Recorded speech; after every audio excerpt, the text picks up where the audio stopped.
کیا پاکستان کو عراق لیبیا جیسا بنانا تھا؟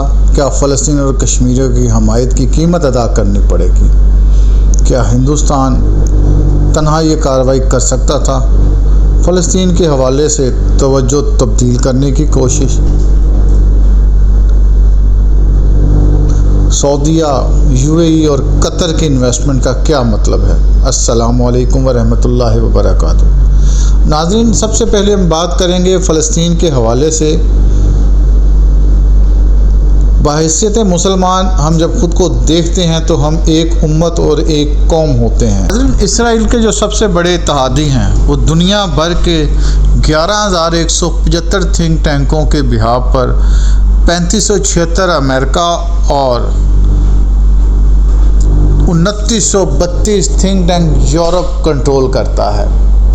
یہ ادارے مسلم ممالک اور مسلم امہ کے حوالے سے ہماری اس نبض کو کنٹرول کرتے ہیں جہاں پر آ کر اگریسو موڈ میں مسلمان آتے ہیں اور کہیں اکٹھے نہ ہو جائیں۔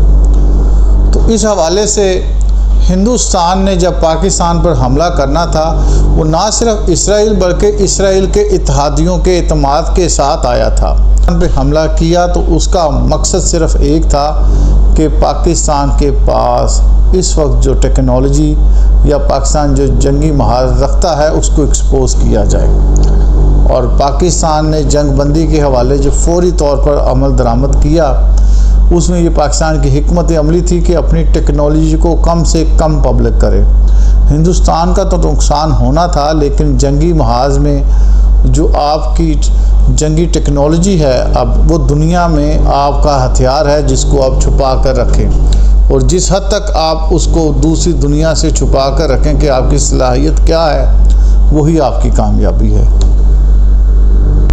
اب بات کرتے ہیں فلسطین کی۔ فلسطین کے ساتھ مسلمانوں کا ایک مذہبی جذبہ ہے، وہ قبلہ اول ہے، اور وہاں کے مسلمانوں کی جو کہ 80% آبادی تھی اس کو نسل کشی کے تحت اس کو مجبوراً وہاں سے مائیگریٹ یا ہجرت کرنا پڑ رہی ہے، کیونکہ ان کے غزہ کے علاقوں میں جہاں پہ غزہ کی پٹی ہے جو ساحل سمندر کے ساتھ، وہاں پر اسرائیل نے ڈرونوں کے ساتھ اس قدر بمباری کی ہے کہ اب وہاں پہ کھنڈر، لاشیں یا پھر بھوک کے علاوہ کچھ نہیں۔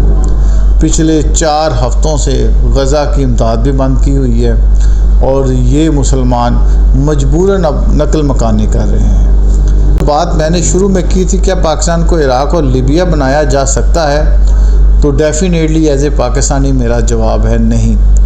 مگر ہندوستان کا یہ جو حملہ تھا پاکستان پر، جسے سرجیکل سٹرائک کہا گیا، اسی طرح کے سرجیکل سٹرائک اس وقت کے اتحادی اس وقت کے نیٹو کے اتحادیوں نے لیبیا کے اوپر، عراق کے اوپر، شام کے اوپر کیے کہ یہاں پر دہشت گردوں کو ہم نے ختم کیا، جبکہ پاکستان میں جو سرجیکل سٹرائکس کی گئیں وہ خالصتاً ہمارے مذہبی مقامات جس میں مدارس، مسجد اور کمیونٹی سینٹر سے، جہاں پہ فری ڈسپینسری اور ایمبولنس سسٹم تھا۔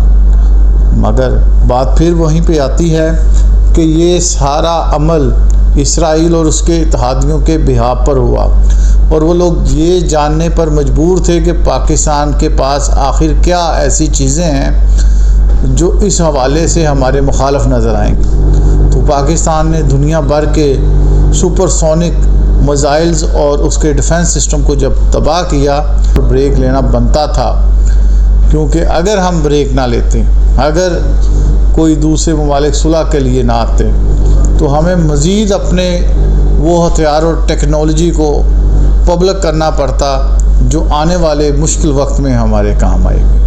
ہمارے پاس صرف یہاں تک کی ٹیکنالوجی نہیں تھی، ہمیں اس سے آگے لڑنا تھا، یہ تو ابتدا تھی۔